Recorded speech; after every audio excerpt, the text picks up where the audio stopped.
Hello friends, मार्गदर्शन IAS academy में आप सबका स्वागत है। दोस्तों, जैसा कि आप सभी को पता है, हम लोग इस सेशन के अंतर्गत सीटेट 2022 से संबंधित जो एमसीक्यूज है उसकी चर्चा करेंगे और चैप्टर वाइज एमसीक्यूज मैं लेकर के आप लोग के बीच मार्गदर्शन आईएएस एकेडमी चैनल के माध्यम से आता हूं। और आज का जो हमारा यह क्लास होगा, यह क्लास नंबर 7 होगा। तो दोस्तों, जो लोग अभी तक पहले के क्लास को नहीं देख पाए हैं, वीडियो नहीं देख पाए हैं, तो निश्चित रूप से आप मार्गदर्शन आईएएस एकेडमी के चैनल को ओपन करके प्लेलिस्ट में जाएंगे और सीटेट 2022 प्लेलिस्ट को ओपन करेंगे। आपको पूरी वीडियोस वहां पे मिल जाएगी। और आपको बताना चाहूंगा दोस्तों, सीडीपी का यह सेशन है और साथ ही साथ वहां पे आपको ईवीएस का भी वीडियो यानी पर्यावरण और पेडागोगी का वीडियो भी आपको वहां पे मिलेगा। तो दोनों प्ले लिस्ट को आप जरूर देख लीजिए। एग्जामिनेशन में बैठने के पहले आप अगर देख करके जाएंगे तो बहुत ज्यादा बेनिफिट होगा। दोस्तों, आज का जो हमारा 7 टॉपिक है वह है बुद्धि निर्माण एवं बहुआयामी बुद्धि, यानी construction of intelligence and multi dimensional intelligence की बात, यानी यहाँ से संबंधित जितने भी एमसीक्यूज होंगे उसको आज हम लोग सोल्व आउट करेंगे। तो चलिए सेशन की शुरुआत करते हैं। और सेशन के शुरुआत में ही आप लोग को एक रिक्वेस्ट करना चाहूंगा, जो लोग भी अभी मार्गदर्शन आईएएस एकेडमी के साथ नहीं जुड़े हैं, चैनल को सब्सक्राइब नहीं किए हैं, प्लीज आप लोग सब्सक्राइब कर लीजिए। और दोस्तों, आपके पास अगर ये वीडियो पहुंच रही है तो आप सब्सक्राइब कर लीजिए। साथ ही साथ अगर आपको अच्छा लगे तो लाइक जरूर कीजिए और शेयर वीडियो को जरूर कीजिए। चलिए वीडियो की शुरुआत करते हैं। दोस्तों, पहला प्रश्न आप लोग के लिए स्क्रीन पे है। पहला प्रश्न है, सत्य तथा तथ्य के दृष्टिकोण से उत्तम प्रक्रियाओं की शक्ति ही बुद्धि है। बुद्धि के संदर्भ में दिया गया यह कथन किसका है? दोस्तों, यह कथन है और 4 थिंकर आपके ऑप्शन में दिए हैं। पहला है प्रिंटर, दूसरा है वुडवर्थ और तीसरा है थॉर्नडाइक और चौथा है कॉल्विन। तो दोस्तों, किसका दिया हुआ कथन है? जो उपयुक्त जो कथन है, सत्य तथा तथ्य के दृष्टिकोण से उत्तम प्रक्रियाओं की शक्ति ही बुद्धि है। तो बुद्धि की यह विशेष परिभाषा दी गई है थॉर्नडाइक के द्वारा। तो आपका उत्तर क्या हो जाएगा दोस्तों? तीसरा ऑप्शन आपका सही उत्तर हो जाएगा। इस तरीके से टोटल हम लोग एमसीक्यूज कवर करेंगे और सीडीपी टोटल का टोटल जितने भी चैप्टर्स हैं वो आपको मैं एमसीक्यूज के माध्यम से प्रोवाइड कराऊंगा अपने चैनल मार्गदर्शन आईएएस एकेडमी के द्वारा। अभी तक आप हमारे साथ नहीं जुड़े हैं तो जरूर फॉलो कीजिए और वीडियो को अंत तक देखना बिल्कुल भी नहीं भूलना है। चलिए नंबर 2 देखते हैं दोस्तों। नंबर 2 है, बुद्धि के संदर्भ में निम्नलिखित में से कौन सा कथन सही है? दोस्तों, ए, बी और सी 3 कथन दिए हैं और इसमें से आपको आइडेंटिफाई करना है कि कौन सा कथन सही है। सही यानी सत्य कथन कौन सा है?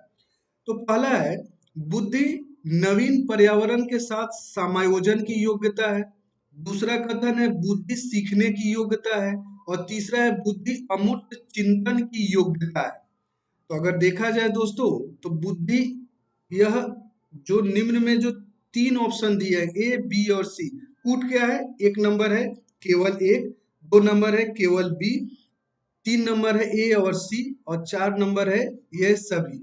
तो दोस्तों, बुद्धि से यह प्रश्न है, बुद्धि के संदर्भ में यह तीनों कथन में से कौन सा कथन सही है? तो जो सही कथन है दोस्तों, यह है केवल बी, यानी सही उत्तर आपका हो जाएगा नंबर 2। यानी क्या है? बुद्धि सीखने की योग्यता को बुद्धि कहा जाता है। यह बिल्कुल सही कथन है। थर्ड नंबर देखते हैं दोस्तों।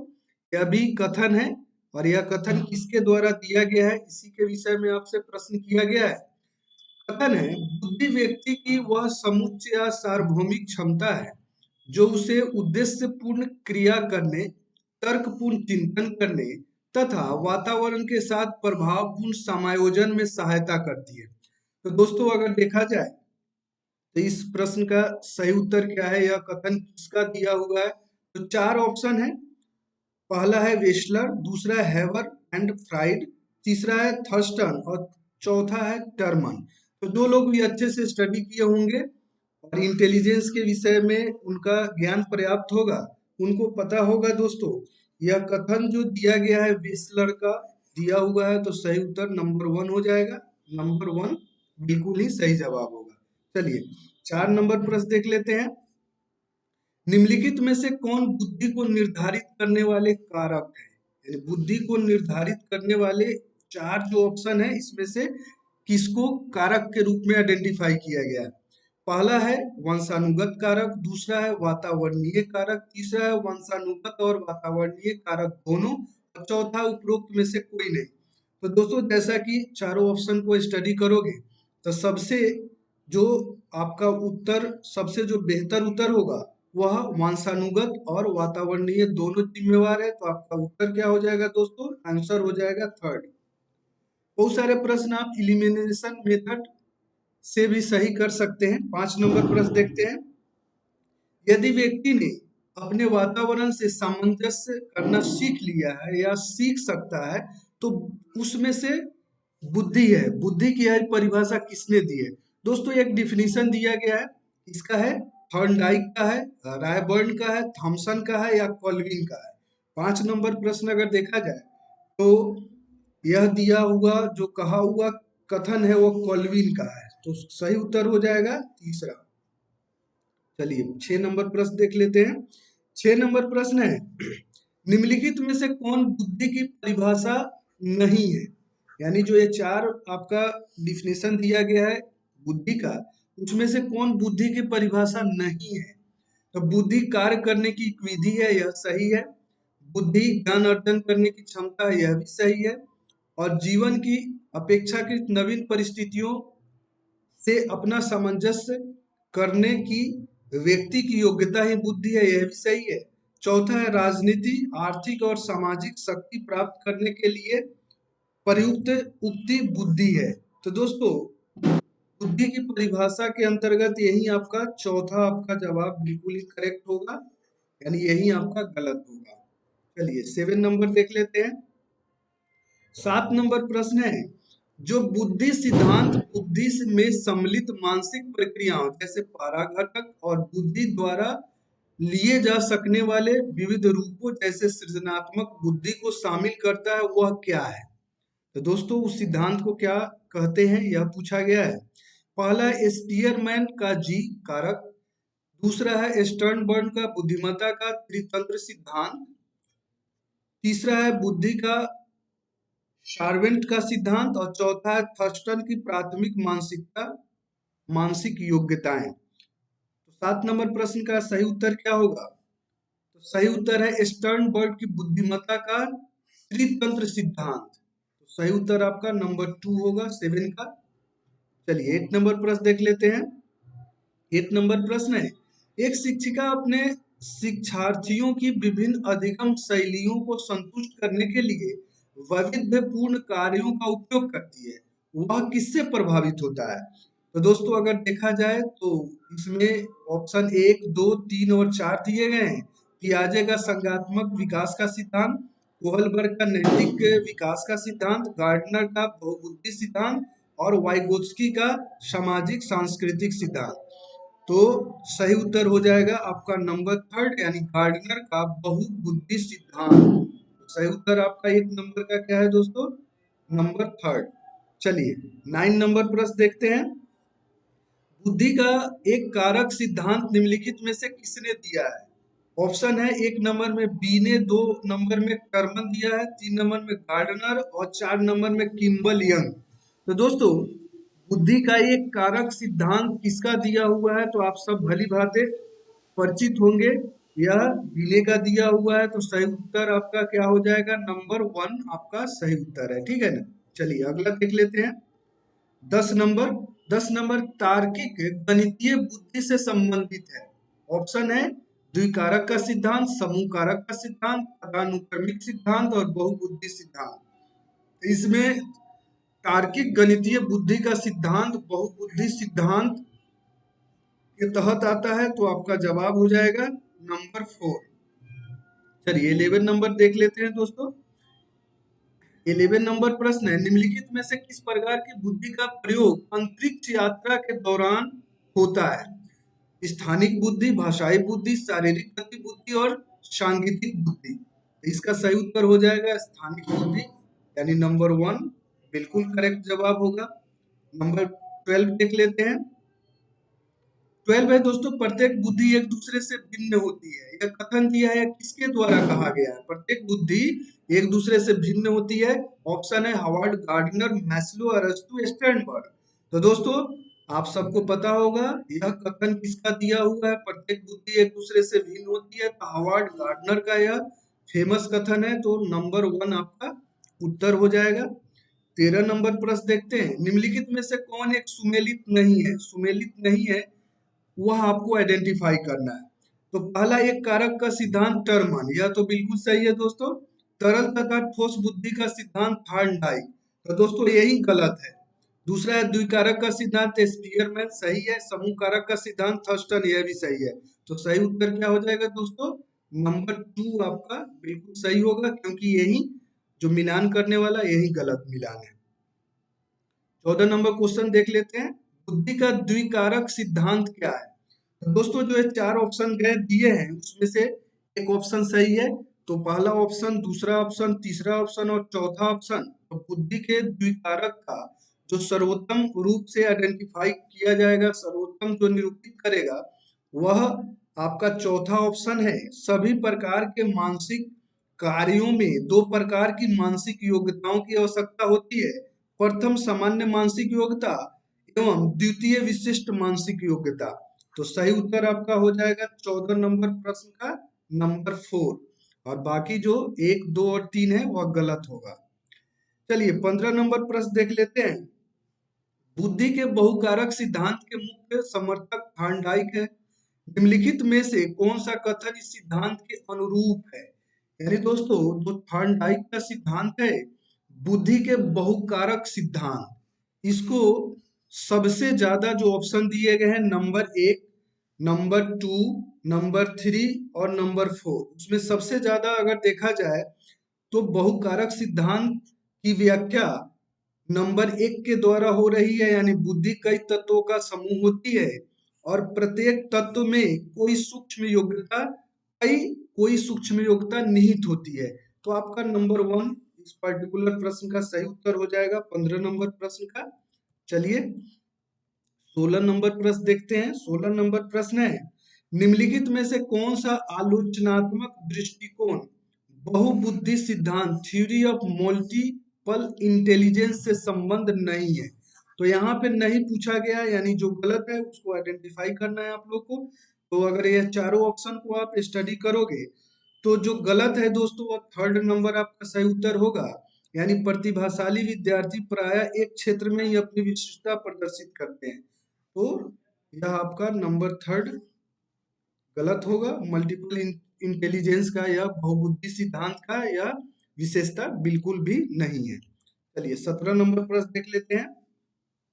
बहुबुद्धि सिद्धांत निम्नलिखित निहितार्थ देता है सिवाय, यानी जो यह 4 ऑप्शन दिए गए हैं इसमें से आपको कौन सा ऑप्शन सही है? तो 17 नंबर प्रश्न का अगर देखा जाएगा दोस्तों, तो 2 नंबर जो ऑप्शन है जिसमें दिया हुआ है, बुद्धि प्रक्रम संक्रियाओं का एक विशिष्ट समुच्चय है जिसका उपयोग एक व्यक्ति द्वारा समस्या समाधान के लिए किया जाता है। तो नंबर 2 आपका सही उत्तर हो जाएगा।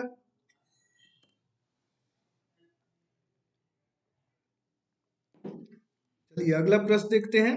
18 नंबर प्रश्न, दोस्तों यह सीडीपी का क्लास नंबर अगर देखा जाए तो 7th है। और मैं आप लोग को कहना चाहूंगा अगर आप सीडीपी का एमसीक्यूज के माध्यम से तैयारी करना चाहते हैं तो एक सेशन में 40 से 50 प्रश्न मैं आपको कवर कराता हूं। और पूरा जो इंटेलिजेंस से संबंधित, बुद्धि से संबंधित, यानी बुद्धि निर्माण और बहुआयामी बुद्धि से संबंधित जो भी प्रश्न बन सकते हैं सभी का संकलन यहाँ पे किया गया है। तो अगर आप इस सेशन को ज्वाइन करेंगे तो यहाँ से 2-3 जो प्रश्न आपसे पूछे जाएंगे, वहां पे आप जो है ना एज ले सकते हैं, आप बिल्कुल सही जवाब दे सकते हैं, ठीक है ना।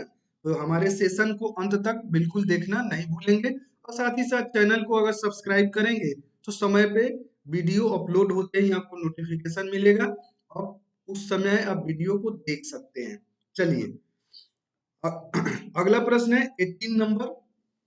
आजकल बुद्धि परीक्षण का उपयोग शिक्षा जगत में हो रहा है। बुद्धि परीक्षण का निम्नलिखित में से कौन सा उपयोग बालक के विकास के दृष्टिकोण से सही नहीं है। ऐसे प्रश्न को थोड़ा सा अच्छे ढंग से पढ़ने के बाद आपको उत्तर देना चाहिए।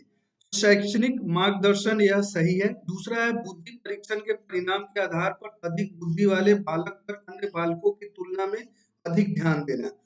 तो दोस्तों यही आपका गलत है, यानी नंबर 2 आपका सही उत्तर हो जाएगा। तीसरा है अच्छी अधिगम प्रणाली के प्रयोग के लिए बुद्धि परीक्षण करना, सही है। बुद्धि परीक्षण के आधार पर छात्रों का वर्गीकरण करना, यह भी बिल्कुल सही है। हमारा उत्तर हो जाएगा नंबर 2। चलिए 19 नंबर प्रश्न देखते हैं। 19 नंबर प्रश्न है, 20 वर्षीय बच्चा बुद्धि लब्धि परीक्षण में 120 अंक प्राप्त करता है, उसकी मानसिक आयु क्या होगी। दोस्तों आईक्यू की बात की जाए, आईक्यू लेवल के अनुसार अगर देखा जाए तो अगर 120 अंक कोई प्राप्त करता है तो उसका आयु क्या होगा, इसके विषय में आपसे प्रश्न किया गया है। 15, 24, 8 और 14 ऑप्शन दिए गए हैं। 120 अंक अगर कोई प्राप्त करता है 20 वर्षीय बालक, तो आईक्यू परीक्षण में उसकी मानसिक आयु क्या होगी। तो दोस्तों मानसिक आयु इसकी 24 वर्ष होगी, ठीक है ना। 24 वर्ष आपका सही उत्तर हो जाएगा। चलिए 20 नंबर प्रश्न देखते हैं। बुद्धि लब्धांक प्राप्त करने का सही सूत्र क्या है, यानी आईक्यू को आप किस तरीके से आइडेंटिफाई करते हैं। तो ऑप्शन दिया गया है पहला, दूसरा, तीसरा और चौथा। तो पहला ऑप्शन ही आपका सही है कि मानसिक आयु बट्टा कालानुक्रमिक आयु गुना 100। अगर इस फार्मूला को आप जो है ना, अगर किसी भी व्यक्ति अगर आईक्यू लेवल, बुद्धि लब्धांक, आईक्यू लेवल अगर जानना चाहते हैं तो इस फार्मूला से आप आइडेंटिफाई कर सकते हैं। तो सही उत्तर क्या हो गया दोस्तों, नंबर 1। चलिए अगला प्रश्न देखते हैं, 20 नंबर प्रश्न। 21 नंबर प्रश्न देखते हैं। 21 नंबर प्रश्न है, फ्रांसीसी मनोवैज्ञानिक अल्फ्रेड बीने एवं उनके साथी साइमन ने बुद्धि के मापन के आधार के लिए किसे सर्वाधिक उपयुक्त पाया है। सर्वाधिक उपयुक्त बीने और उनके साथी जो साइमन है, उन्होंने सर्वाधिक उपयुक्त किसको पाया है। तो अगर देखा जाए ऑप्शन को, पहला ऑप्शन है बच्चों की रुचि, दूसरा है बच्चों के निर्णय, स्मृति, तर्क, आंतरिक योग्यता, मानसिक कार्यों को, बच्चों की शारीरिक क्षमता को, और चौथा ऑप्शन है उपयुक्त में से कोई नहीं। तो अगर देखा जाए तो नंबर 2 यानी बच्चों के निर्णय, स्मृति, तर्क एवं आंकिक जैसे मानसिक कार्यों, यही आपका नंबर 2 सही उत्तर हो जाएगा। यानी बीने और साइमन महोदय ने बुद्धि के मापन के लिए उपयुक्त आधार बनाया है बच्चों के निर्णय, स्मृति, तर्क और आंतरिक मानसिक कार्यों को। चलिए 22 नंबर प्रश्न देखते हैं। 22 नंबर प्रश्न, यदि किसी बालक की मानसिक आयु 12 वर्ष है, वास्तविक आयु 10 वर्ष है, तो उसका बुद्धि लब्धांक कितना होगा। तो मैं बता चुका हूँ आईक्यू किस तरीके से आपको निकालने का फार्मूला। उस आधार पे अगर आप निकालोगे तो इसका जो है ना 120 निकलेगा। तो सही उत्तर आपका 120 यानी नंबर 1 होगा जवाब सही। 23 नंबर प्रश्न देख लेते हैं। 23 नंबर प्रश्न है, आप 8वीं कक्षा के अध्यापक हैं, आप इस कक्षा के एक छात्र का बुद्धि लब्धांक 130 से अधिक पाते हैं। इसका अर्थ है कि वह बालक क्या है, मंद बुद्धि का है, औसत बुद्धि का, अति श्रेष्ठ बुद्धि का या सामान्य बुद्धि का है।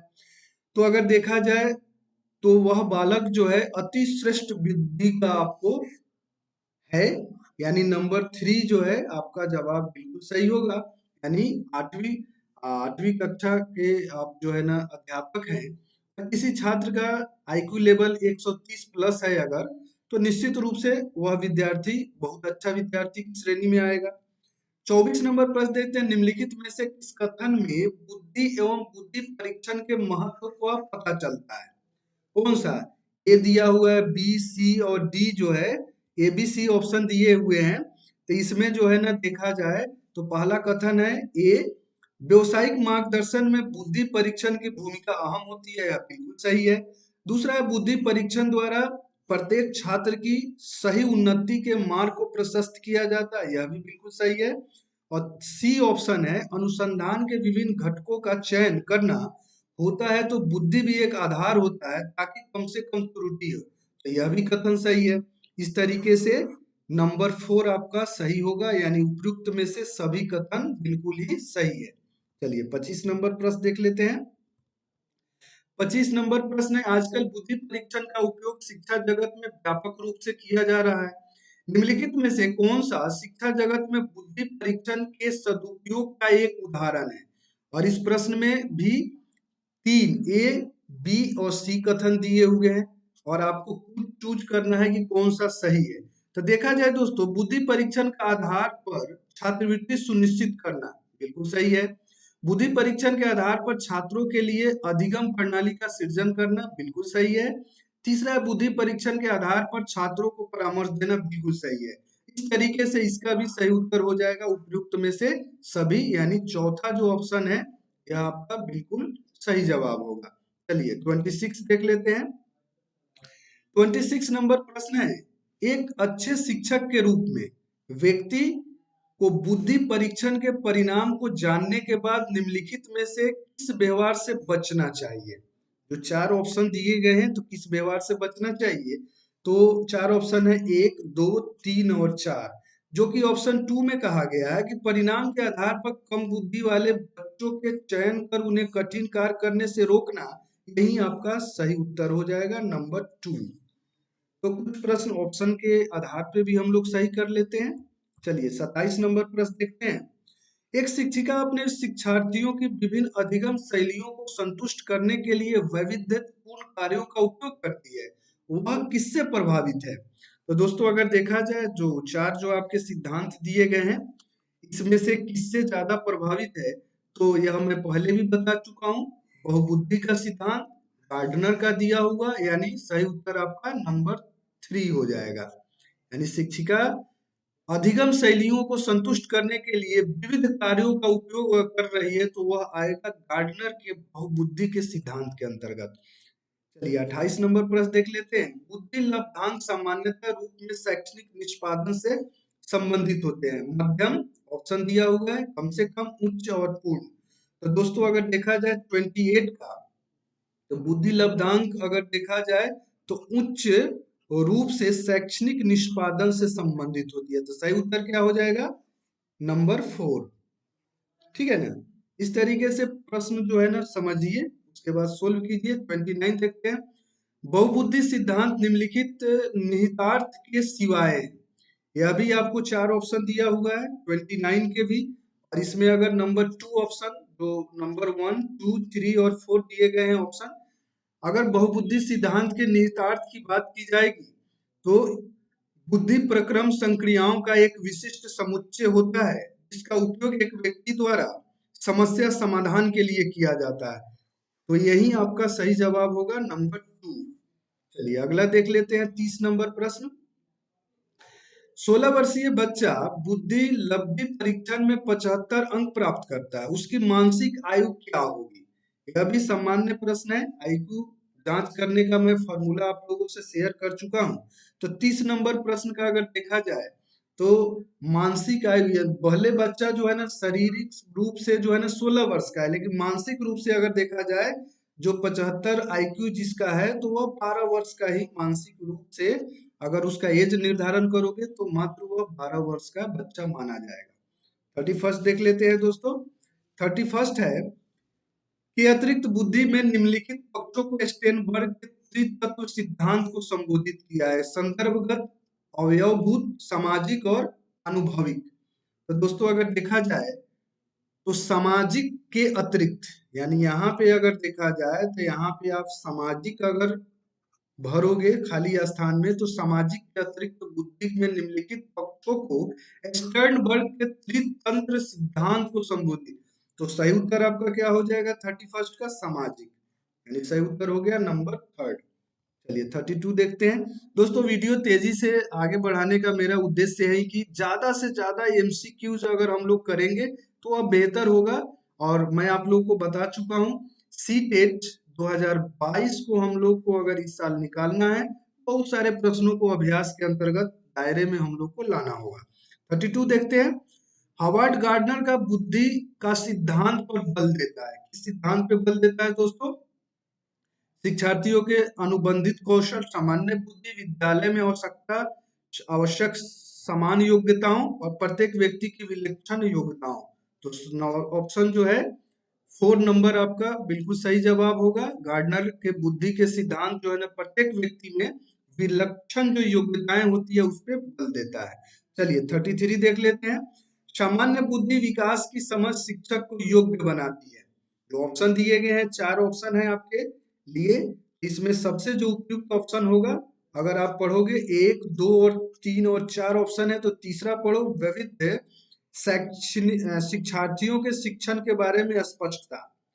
तो अगर आपको मानव बुद्धि और विकास की समझ है तो शिक्षक की विविध शिक्षार्थियों के शिक्षण के बारे में स्पष्टता होगी। तो सही उत्तर आपके लिए हो गया नंबर 3। अगला प्रश्न देख लेते हैं दोस्तों, अगला 34। निम्नलिखित में कौन सा आलोचनात्मक दृष्टिकोण से बहुबुद्धि सिद्धांत से संबद्ध नहीं है? यहाँ पे नहीं है तो दोस्तों नहीं चूज करना है। तो इसका सही उत्तर आपका हो जाएगा 3, यानी प्रतिभाशाली विद्यार्थी प्राय एक क्षेत्र में ही अपनी विशिष्ट योग्यता रखते हैं। और यह प्रश्न दोस्तों रिपीटेशन है, और मैं आप लोग को निश्चित रूप से, अगर आप प्रश्न असेसमेंट अपने नॉलेज का जरूर कीजिए, कितने प्रश्न आपके सही हो रहे हैं जरूर कमेंट कीजिए, और आप कितना सही जवाब दे पा रहे हैं, गलत कितने हो रहे हैं, अभ्यास आपका कहाँ तक, तैयारी आपकी कहाँ तक पहुंची हुई है, जरूर आप जो है ना मार्गदर्शन आईएएस एकेडमी चैनल पे आप शेयर जरूर करेंगे। 35 देखते हैं। कुछ प्रश्न रिपीटेशन है भी दोस्तों, तो वह जानबूझ करके रिपीटेशन रखा गया है, क्योंकि इससे आपको यह पता चलेगा कि आप उस प्रश्न को सही से इंटरप्रेट कर पा रहे हैं या नहीं। 35 देखिए क्या है। बहुबुद्धि सिद्धांत को वैध नहीं माना जा सकता है क्योंकि, यानी जो 4 ऑप्शन दिए गए हैं इसमें जो बहुबुद्धि सिद्धांत वैध नहीं माना जा सकता है क्योंकि किस कारण से? तो ऑप्शन है 1, 2, 3 और 4। पहला ऑप्शन पढ़िए, विशिष्ट परीक्षणों के अभाव में भिन्न बुराइयों का मापन संभव नहीं है। तो सही उत्तर आपका क्या हो जाएगा? नंबर 1। चलिए 36 नंबर देखते हैं। 36 नंबर प्रश्न है, निम्नलिखित में से कौन सा स्टर्नबर्ग का बुद्धि का त्रिस्तरीय सिद्धांत का एक रूप है? तो 4 जो है ना ऑप्शन दिए गए हैं, व्यवहारिक बुद्धि, प्रायोगिक बुद्धि, संसाधन पूर्ण बुद्धि और गणितीय बुद्धि। तो इसमें अगर देखा जाए तो स्टर्नबर्ग का बुद्धि का त्रिस्तरीय जो सिद्धांत है इसका एक रूप है। शामिल कौन है? तो व्यवहारिक बुद्धि। तो आपका उत्तर क्या हो जाएगा दोस्तों? नंबर 1 आपका उत्तर हो जाएगा। 32 देख लेते हैं। 32 है, किसने सबसे पहले बुद्धि परीक्षण का निर्माण किया? बहुत वीवीआई प्रश्न है। बुद्धि परीक्षण का निर्माण किसने किया? डेविड वेसलर, अल्फ्रेड बीने, चार्ल्स एडवर्ड स्पीयरमैन, और चौथा है रॉबर्ट स्टर्नबर्ग। तो 37 का अगर देखा जाए दोस्तों, तो बुद्धि परीक्षण का सबसे पहला प्रयोग अल्फ्रेड बीने ने किया हुआ है। तो आपका सही उत्तर हो जाएगा नंबर 2। ये 38 देखते हैं। 38 है, जब बच्चे एक अवधारणा को सीखते हैं और उसका प्रयोग करते हैं तो अभ्यास उनके द्वारा की जाने वाली त्रुटियों को कम करने में मदद करता है। यह विचार किसके द्वारा दिया गया है? ई एल थॉर्नडाइक, जिन प्याजे, जेबी वाटसन, लेव वाइगोट्स्की। यह 4 जो है ना थिंकर्स दिए हुए हैं, विचारक दिए हैं।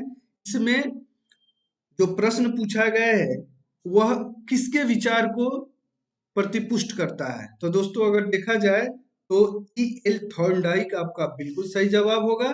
यह विचार दिया हुआ है थॉर्नडाइक का, आपका नंबर 1 बिल्कुल करेक्ट जवाब है। 39 देखिए दोस्तों।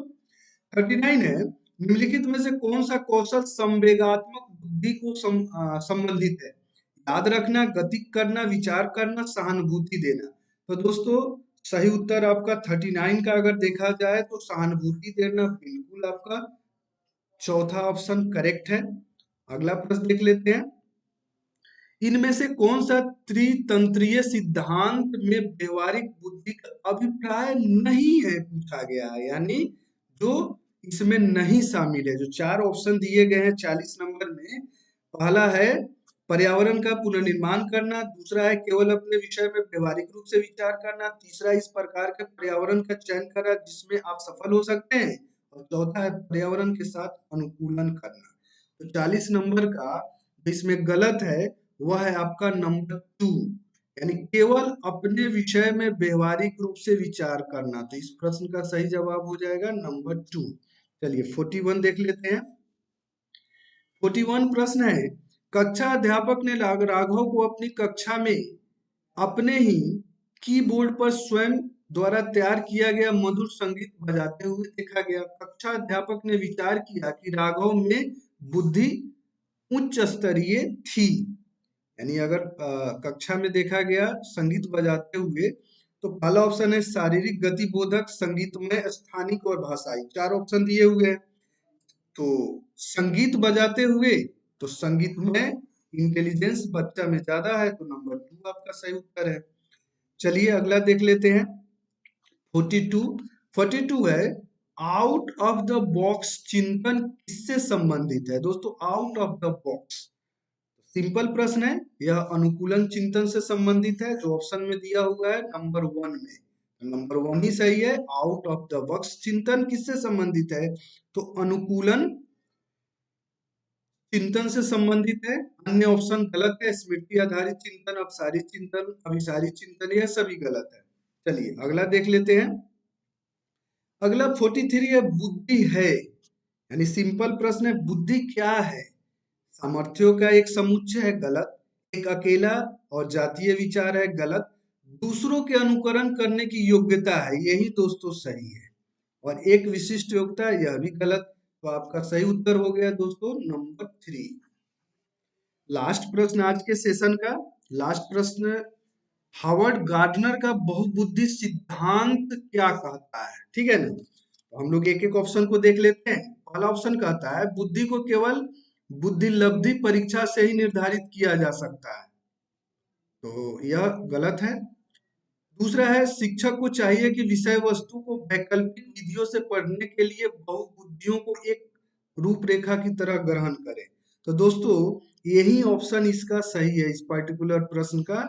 और बाद बाकी देखा जाए, 2 अन्य ऑप्शन है, तो क्षमता योग्य है और एक अवधि के भीतर नहीं है, यह भी गलत है। हर बच्चे प्रत्येक विषय पर भिन्न तरीके से पढ़ाया जाना चाहिए, यह भी गलत है। तो सही उत्तर आपका नंबर 2 हो गया।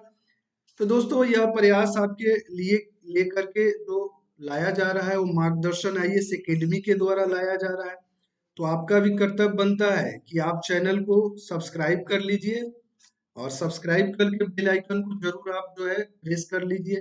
साथ ही साथ आपको अगर वीडियो पसंद आता है, प्रयास पसंद आता है, तो एक लाइक कीजिए और शेयर अपने फ्रेंड सर्किल में कीजिए दोस्तों। और मैं आप लोग को total child development and pedagogy MCQs के माध्यम से टोटल तैयार कराऊंगा 100%।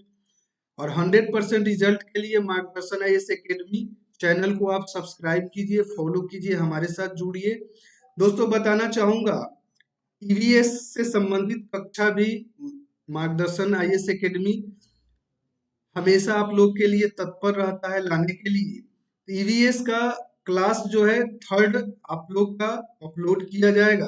और आज का जो हमारा सेशन है वह है आप लोग के लिए क्लास 7। और यह क्लास किसका है? तो सीडीपी का है, चाइल्ड डेवलपमेंट एंड पेडागोगी का है।